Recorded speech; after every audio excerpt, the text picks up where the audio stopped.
KC0 VI Tom. We're down here at Clausen Park in downtown St. Ansgar. TLJ is sitting down at the greenhouse. She's doing some orders and she's laid down and take a nap. Clausen Park has got, we'll take a spin around with the camera. This is the northern pavilion.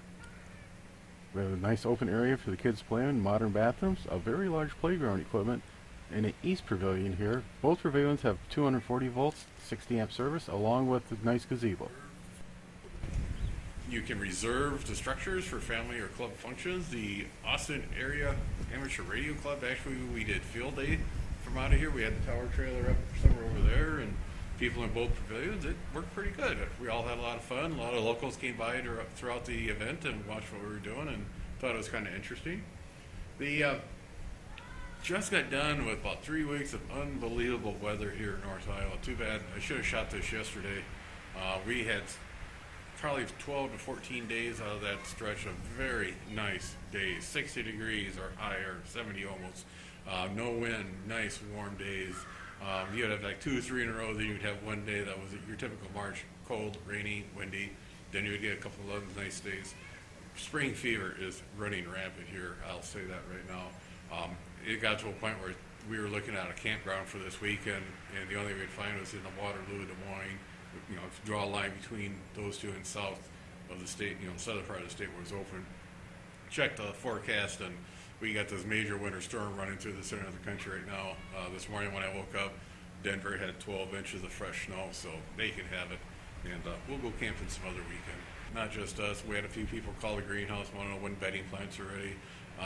Talking to people here in town and where I work at, a lot of people are excited to get camping. They're making plans and, you know, camping adventures with friends and people that you work with. There are a few couples I know that are still looking for that perfect RV. I keep reminding them that it's not going to find that perfect RV. You're going to find one that's like 99% the way you want it. And once you buy it, you can change that 1% that messed up somehow. Then there's other people that are, for some reason or another, you got to change model, you know, change size, either upsizing or downsizing to the way the family life is going. Make sure you change the locks in your doors when those kids, when they turn 30, they want to move back home. They can't get in the house. You know, so things to talk about. I had one couple. They weren't quite sure if they're doing it right. We thought that was odd. What do you mean not doing it right? Well, they bought a nice little camper. Went out 5 or 6 times last weekend. They're enjoying themselves, having a good time, but they're worried they're doing something wrong. And I asked them, "Are you having fun?" "Yeah." "Did you break anything on the camper?" "No." "You must be doing it right."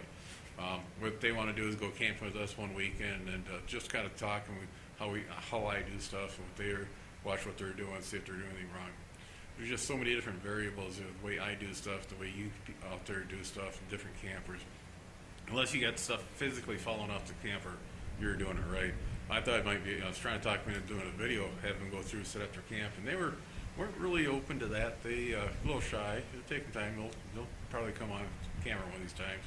But it's just, like I said, we'll work with them a little bit, get them going. Then I had another couple that says, you know, they're looking for a new camper and they really like a fifth wheel, but they were told by somebody that, oh, you can't have a fifth wheel, that's for full-time only. No, okay. We're going to put a kibosh to that along with some of the other rumors on YouTube. I mean, you listen to some of the channels out there, and when you're watching, they're talking about, don't buy an RV right now. It's the worst year ever to buy an RV. Yes, demand is high. Production is getting almost back to normal. You know, it's just that so many people are looking at buying an RV or trading in their old RV for a newer one for whatever reason. That there is a shortage of RVs out there. The used market is not like it used to be. There's so many people looking at buying new or used. It's a seller's market. You can get a fairly good dime out of, you know, your investment that you put in your camper. You know, if you want to have a real good review of campers, take a look at Matt RV. I'll put right here.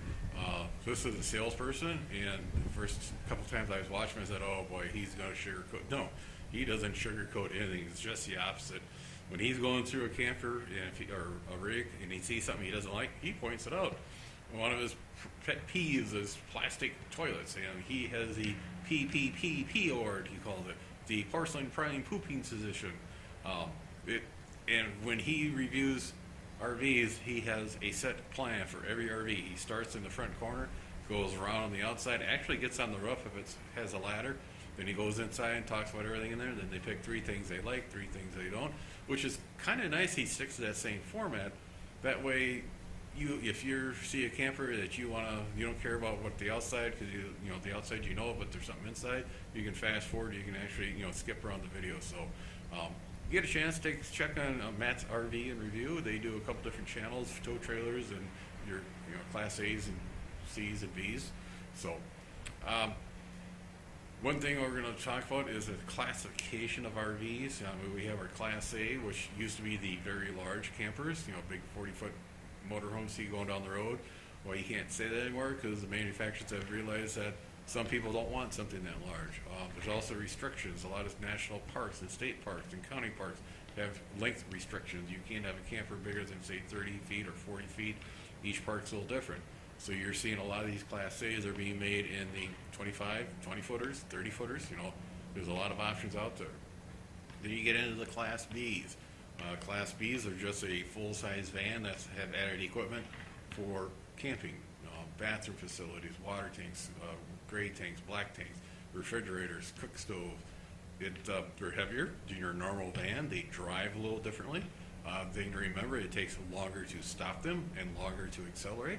When you go around the corner, since they're so heavy, they turn a little funny. And this is research I did when we were looking at buying a Class B a few years ago. Then your next range is what we call Class C, and the C's used to be your typical weekend warrior. That's what everybody had if you're just out there having fun on the weekend. Well, then the manufacturers came out with the Super C line, which is a heavy-duty frame, truck engine, truck transmission, truck suspension.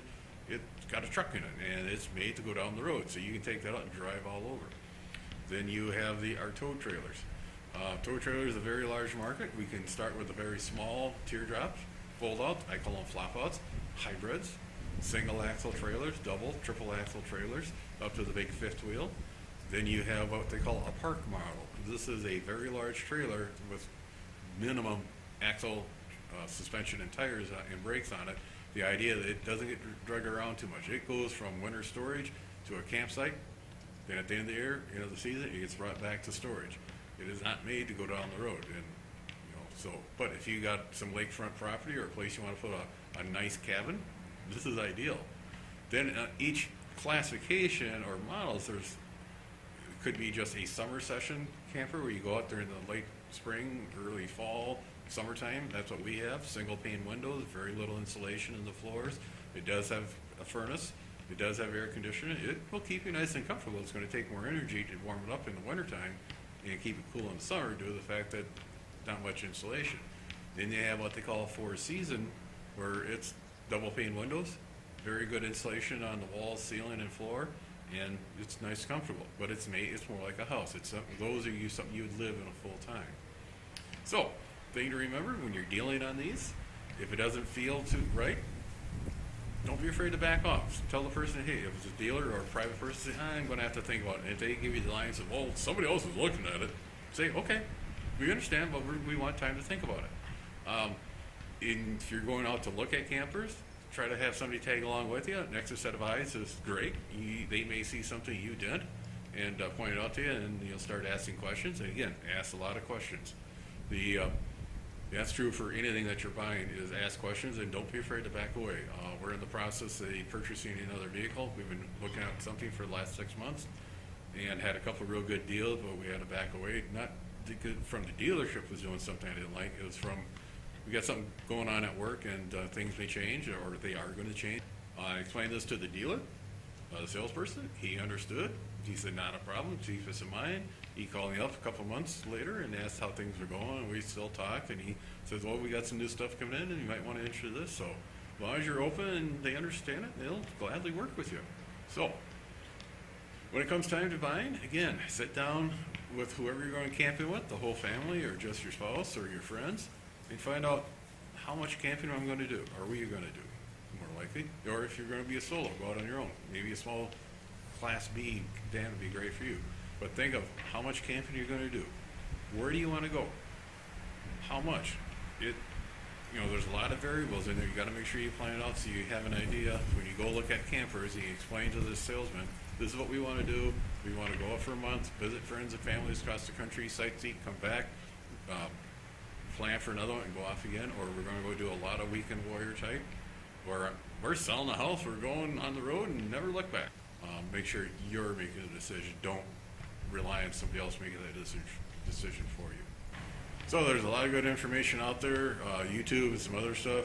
The old paper camping sales flyers are out there, so you can look through, get, when the RV show is starting up, you get a good idea on different floor plans. I enjoy looking through Craigslist at all the different floor plans that are available out there.